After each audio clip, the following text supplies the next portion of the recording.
आप वही बच्चे अभी भी हो। You are still that child जो कि जब 6 या 7 क्लास में, 4th या 5th क्लास में था तो सुबह 6 बजे उठ के 8 बजे से पहले ब्रेकफास्ट करके, होमवर्क करके, टीवी देख के, नहा के, रेडी होके, कुछ कैसा भी मौसम हो बस के लिए खड़ा रहता था 2 घंटे के अंदर। और आज hello class aspirants, I am Abhyudaya Pandey and आज के इस वीडियो में मैं बात करने वाला हूँ प्रोक्रेस्टिनेशन के बारे में। बहुत ज़्यादा डिमांड थी आप सभी की इस वीडियो को लेके, मेरे सारे बैच की क्लासेस में, मेरे यूट्यूब वीडियो के कमेंट्स में बहुत ज़्यादा, एंड मुझे पर्सनल मैसेजेस में भी ये बहुत ज़्यादा कमेंट आ रहा था कि भैया प्रोक्रेस्टिनेशन बहुत ज़्यादा होता है एंड इसको कैसे किल किया जाए। देखो यार, प्रोक्रेस्टिनेशन अकॉर्डिंग टू मी एक ऐसा पेड़ है, ठीक है। Procrastination is like a tree,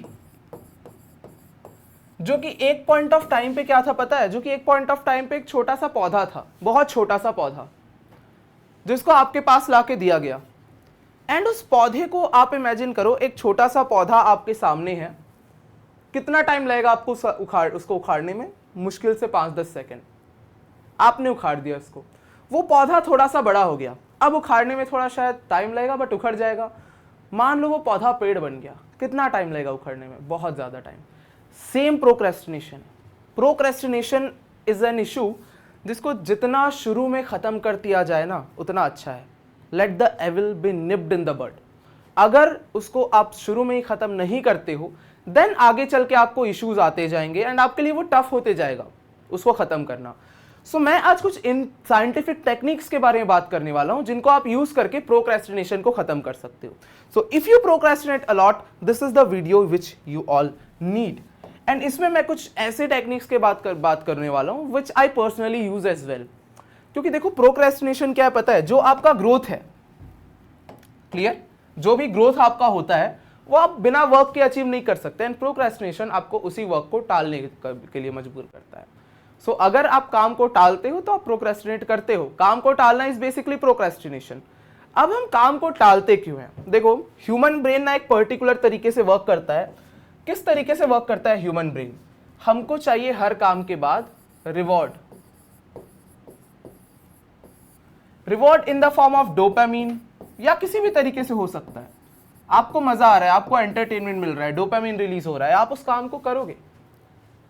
आप रील्स देखते हो, क्या कभी भी आपने रील्स देखने के लिए प्रोक्रेस्टिनेट किया? क्या कभी भी आपने कुछ खेलने वाले या ऐसे सिंपल काम के लिए प्रोक्रेस्टिनेट किया जिसका आउटकम ठीक है आपके लिए ज्यादा नहीं है? ओके, आपका उस काम के लिए आउटकम ज्यादा नहीं है बट स्टिल आप उस काम को कर रहे हो। तो हमारी लाइफ में सबसे पहले हम टास्क को डिवाइड करते हैं कि यार कितने टाइप के टास्क होते हैं हमारी लाइफ में। तो देखो, अगर मैं एक सिंपल सा बॉक्स बनाऊं तो ये एक बॉक्स मेरा बनेगा टास्क लिस्ट का, क्लियर। सबसे पहले बॉक्स में उन काम को हम रखते हैं जिन काम में हमें मजा तो नहीं आ रहा है बट उस काम को करना बहुत ज्यादा इंपॉर्टेंट है, clear. Second type of task is हमको मजा तो आ रहा है बट उस काम को करना इंपॉर्टेंट नहीं है। Third type of task is भाई ना हमें मजा आ रहा है ना वो काम हमारे लिए इंपॉर्टेंट है। और चौथे टाइप के काम हमारे लाइफ में होते हैं जिसमें हमको मजा भी आ रहा है, जो काम इंपॉर्टेंट भी है। ये 4 टाइप के काम होते हैं। अब आप मुझे देखो, सबसे ज्यादा ना आप कम प्रोक्रेस्टिनेट करोगे इन दोनों टाइप के काम को करने में, ठीक है। इसको तो एक बार हटा भी दूं, इसमें तो अगर इस टाइप का काम आपके लाइफ में है नहीं तो which is a tragic thing. सोचो थोड़ा, इसकी जरूरत है, सबसे ज्यादा जरूरत इसी को, कि यही आपको करियर में आगे बढ़ाएगा बाकियों के कंपैरिजन में। अगर किसी काम को करने में मजा भी आ रहा है और वो काम जरूरी भी है, देन भाई इससे अच्छा कुछ नहीं हो सकता। So this is something which is your Ikigai, this is the portion, search for your Ikigai. इसको सर्च करो कि कौन सा काम है जिसमें मजा भी आ रहा है और जो इंपॉर्टेंट भी है मेरे लिए, and go for that work.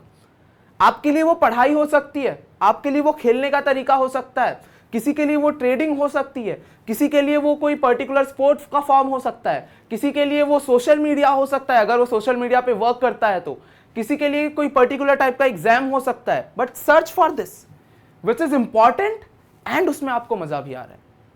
But ठीक है, मान लो आपके पास ये नहीं है तो फिर आपके पास है ये, जिसमें आप सबसे कम प्रोक्रेस्टिनेट करने वाले हो। एंड आप मुझे बताओ, इसका रोल ना है, मैं ये नहीं बोल रहा हूं कि चीजों को बंद कर दो, किसी पॉइंट पे मैंने नहीं बोला कि चीजों को आप बंद कर दो, इसकी भी जरूरत है, बट यार एक लिमिट तक। कोई भी चीज अगर आप कर रहे हो तो वो खराब तब होती है जब वो आपके डेली लाइफ को अफेक्ट करने लगे। आप इमेजिन करो, आज आपके पास 10 टास्क है करने के लिए जो कि बहुत जरूरी है, इन 10 में से आपने 6 कर लिए, बचे हुए 4 का टाइम आपने रील्स को दे दिया, या आप बस लेटे रहे क्योंकि करने का मन नहीं है। That is the point of time real issue चालू होता है। आप ये 10 टास्क को अपने दिन में असाइन करके रखो, इन 10 को कंप्लीट करो, फिर जो करना है करो, वो प्रॉब्लम नहीं है। प्रॉब्लम तब है जब आपका ये जो मजा वाला काम है, जिसपे आप प्रोक्रेस्टिनेट कर रहे हो, जिसके लिए आप चीजों को टाल रहे हो, जब वो आपके डेली लाइफ को अफेक्ट करने लगती है, तब एक्चुअल प्रॉब्लम अराइज होता है। अदरवाइज आप उसको करो, कोई नहीं रोक रहा है करने से। एंड ये एक ऐसा चीज है जिसके लिए आप सबसे ज्यादा प्रोक्रेस्टिनेट करते हो, एंड ये तो एक ऐसा चीज है जिसको कोई करेगा ही नहीं, इसका कोई वैल्यू नहीं हमारी लाइफ में। बट दिस इज समथिंग जिसमें आपको मजा नहीं आ रहा है, बट इंपॉर्टेंट है, आप प्रोक्रेस्टिनेट करते हो। आपका होमवर्क हो गया, आपकी रिविजन वाली चीजें हो गई। सबसे ज्यादा प्रोक्रेस्टिनेट तो आदमी 2 चीज के लिए करता है, हमेशा ध्यान देना। एक तो रिविजन के लिए करोगे आप, दूसरा आप करोगे अपने बैकलॉग्स को क्लियर करने के लिए। एंड फिर एग्जाम से कुछ दिन पहले आगे आके बच्चे रोएंगे कि भैया बैकलॉग बहुत क्रिएट हो गया, पहले से अगर मैं कर लेता तो ज्यादा अच्छा हो जाता। तो ये जो बाद में फीलिंग आती है ना, पहले से मैं कर लेता तो ज्यादा अच्छा हो जाता, ये फीलिंग बहुत खराब होती है। तो ट्राई करो कि इसको पहले खत्म कर दिया जाए। अब क्या तरीके हो सकते हैं इसको खत्म करने के, तो इन ट्रिक्स के बारे में बात करता हूं, जिसमें सबसे पहला ट्रिक जो कि बहुत ज्यादा इंपॉर्टेंट है प्रोक्रेस्टिनेशन किल करने के लिए, that is eat that frog. अगर आपने वो बुक पढ़ी होगी तो हाँ, मैं उसी बुक को रेफर कर रहा हूं। ईट that frog is the technique जिसको आप अपने डेली लाइफ में ऐड करो। अब इसको ऐड कहां पे आप करोगे? इसको ऐड करने के लिए मैं आपको 2 P बता रहा हूं, which is planning and priority.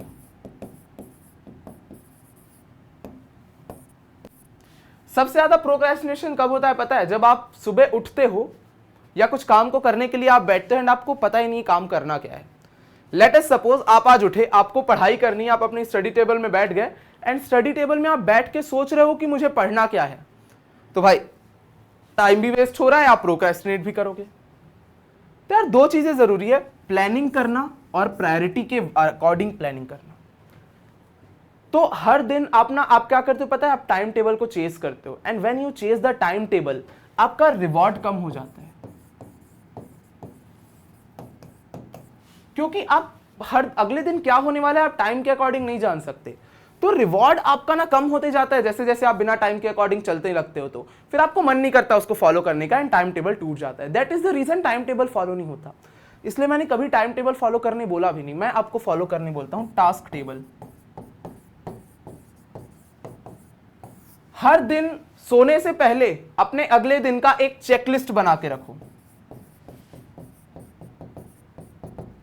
हर दिन सोने से पहले अपने अगले दिन का चेकलिस्ट बना के रखो, एंड उस चेकलिस्ट के टास्क को जब आप टिक करोगे ना, जब आप लगातार टिक करते जाओगे, then you will get the dopamine जिसकी आपको जरूरत है, और वो आप कंप्लीट करोगे भी। आप मुझे ये बताओ, फॉर एग्जाम्पल आपके सामने एक डेडलाइन है प्रोजेक्ट सबमिट करने का, ठीक है? आपके सामने प्रोजेक्ट सबमिट करने का एक डेडलाइन है, आपको 6 दिन में प्रोजेक्ट सबमिट करना है। तो आप मुझे ये बताओ, अगर आपको 6 दिन में उस प्रोजेक्ट को सबमिट करने दिया तो भी आप उतने ही दिन में उस प्रोजेक्ट को बनाओगे जितना अगर आपको 1 महीना किया जाए तो भी आप उतने ही दिन में बनाओगे। अगर आपको 1 महीना दिया है आप आखिरी के 2 दिन में बनाओगे, 6 दिन दिया गया आप आखिरी के 2 दिन में बनाओगे। सिमिलर हम टास्क लिस्ट के साथ करते हैं। जब हम टाइम टेबल पे उसको डिवाइड कर देते हैं ना, वो हमारे लिए फॉलो करना टफ हो जाता है। बट अगर किसी ने आपको टास्क दे दिया, भाई आज दिन के एंड तक तुझे ये काम कंप्लीट करना है, तो अब आप टाइम मैनेज नहीं कर रहे हो, आप टाइम चेक नहीं कर रहे हो मेरे पास टाइम है या नहीं है, आप इस टास्क को कंप्लीट करने के लिए टाइम निकालोगे। अब भले ही रात को थोड़ा देर तक जाग लोगे, बट टास्क आप कंप्लीट करोगे। तो अपने टास्क लिस्ट को फॉलो करो कि भाई मुझे नहीं पता मेरा टाइम टेबल क्या है, बट मुझे आज इस दिन तक ये 4 चीज को कर लेना है। तो 3 टास्क अपने आप बना के रखो, 3 टास्क को चेस करो। सबसे पहला होगा मंथली टास्क। बेसिकली ये मंथली टारगेट्स होंगे। देन आपका होगा वीकली टारगेट, जो कि इस मंथली टारगेट को पूरा करने के लिए बनाया जाएगा। कि इस मंथ में मुझे ये कंप्लीट करना है, फॉर एग्जांपल मुझे इतने चैप्टर्स कंप्लीट करने हैं इस मंथ पे, तो इस हफ्ते मुझे ये चैप्टर हो जाना चाहिए। अब उस वीकली टारगेट को कंप्लीट करने के लिए आप बनाओगे daily task, and when you will chase this task list, तब अब आप प्रोक्रेस्टिनेट करोगे क्योंकि आपको वो फिल के फॉर्म में रिवॉर्ड मिल रहा है। एंड एंड में आप अपनी तरफ से रिवॉर्ड जोड़ सकते हो कि अगर आज मैंने ये टास्क लिस्ट कंप्लीट किया तो मैं ये पर्टिकुलर काम करूंगा, अदरवाइज मैं नहीं करूंगा। This is how you can manage yourself. See, आप मुझे ये बताओ, आपको कभी लगता है, कभी आपने सोचा है, आप वही बच्चे हो जो जब क्लास 5th में, क्लास 6th में हुआ करता था, तो वो सुबह 6 बजे उठ के नहा धो के, अगर होमवर्क बचा है तो होमवर्क करके, ब्रेकफास्ट करके, थोड़ी देर अपना टीवी देख के 8 बजे रेडी हो जाता था बस पे बैठने के लिए। आप वही बच्चे हो। क्यों कर पाते थे? क्योंकि तब ना आप पे वो नजर रखने के लिए, आपको कराने के लिए मम्मी पापा ध्यान देते थे। अब वो उतना ध्यान नहीं देने वाले जितना वो तब देते थे। Now you will have to take your charge, and उसके लिए आपको सबसे ज्यादा जिस चीज की जरूरत है वो है विल। क्लियर? आप वही बच्चे अभी भी हो। You are still that child जो कि जब 6 या 7th क्लास में, 4th या 5th क्लास में था, तो सुबह 6 बजे उठ के 8 बजे से पहले ब्रेकफास्ट करके, होमवर्क करके, टीवी देख के, नहा के, रेडी होके, कुछ कैसा भी मौसम हो बस के लिए खड़ा रहता था 2 घंटे के अंदर। और आज उठने के बाद 2 घंटे बाद हम बेड से उठ रहे हैं। क्या रीजन है? विल। रिवॉर्ड हमें नहीं मिल रहा है, हमें कोई फॉलो कराने वाला नहीं है। फॉलो हमें अब खुद से, अगर हमें फॉलो करना है तो ये चीजों को फॉलो करना जरूरी, हमें विल लाना होगा, हमें रिवॉर्ड्स ऐड करने होंगे, and you will have to chase your task list. और अपने टास्क लिस्ट को आप बनाओ priority wise. Priority in the sense, let us suppose आपका एक एग्जाम 3 महीने बाद है और एक एग्जाम 1 महीने बाद है, तो आप किसके अकॉर्डिंग टास्क लिस्ट बनाओगे? अपने 1 महीने वाले एग्जाम के अकॉर्डिंग, या किसी ऐसे काम के अकॉर्डिंग जो कि अभी आपके लिए इंपॉर्टेंट है।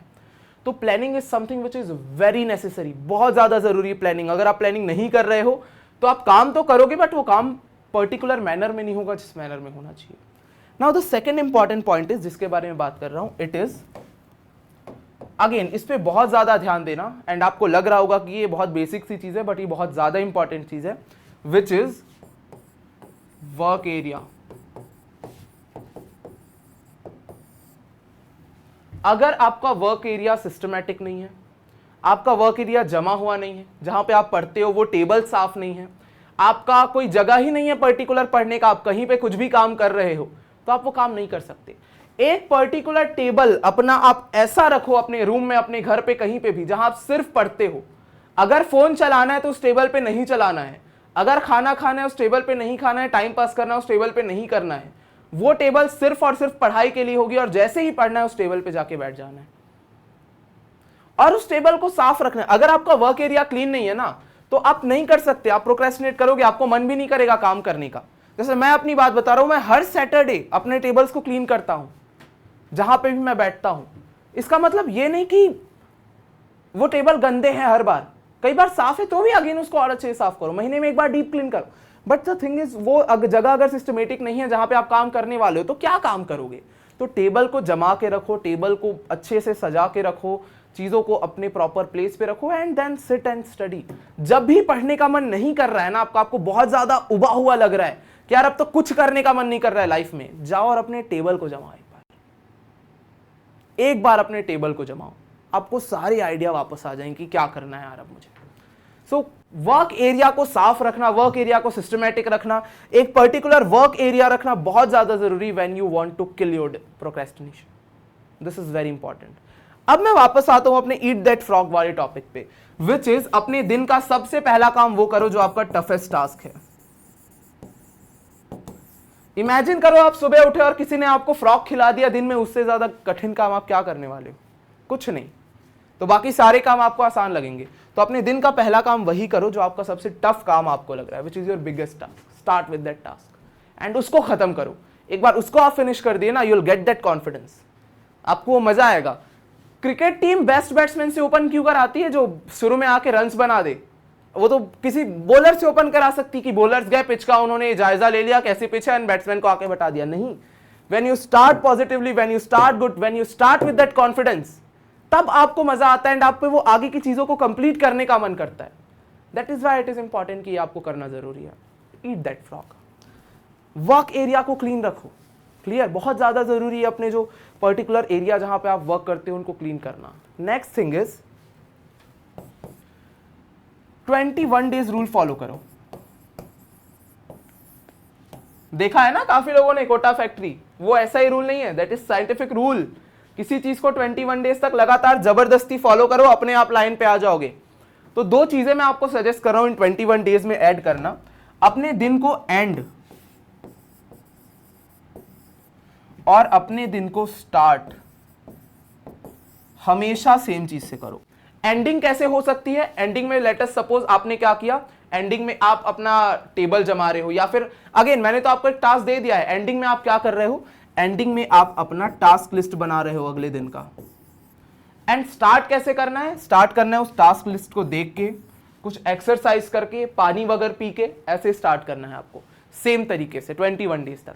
जब आप सेम तरीका रखते हो ना, आपकी बॉडी को आदत पड़ जाता है, अच्छा ठीक है इस काम के बाद मुझे सोना है और इस काम के बाद मुझे अपना काम स्टार्ट कर देना है। That is why it is important कि 21 डेज फॉलो करो एंड काम को सुबह और रात को सोने से पहले और उठने के बाद सेम टास्क को रखो अपने। प्रोक्रेस्टिनेशन आपका कम होते हुए दिखेगा। Next thing is again reward वाला चीज तो बहुत ज्यादा जरूरी है, डिस्ट्रैक्शंस को थोड़ा दूर रखो। क्लियर, वर्क्स के साथ ना फ्रिक्शन को कम करो। फ्रिक्शन वाला कंसेप्ट आप समझना, साइंस में नहीं पढ़ा रहा हूं यहां पे आपको, बट फिर भी फ्रिक्शन एक ऐसी चीज है जो कि जाननी जरूरी है। यहां पे जिस फ्रिक्शन की मैं बात कर रहा हूं वह है काम को करने में आने वाली कठिनाइयां।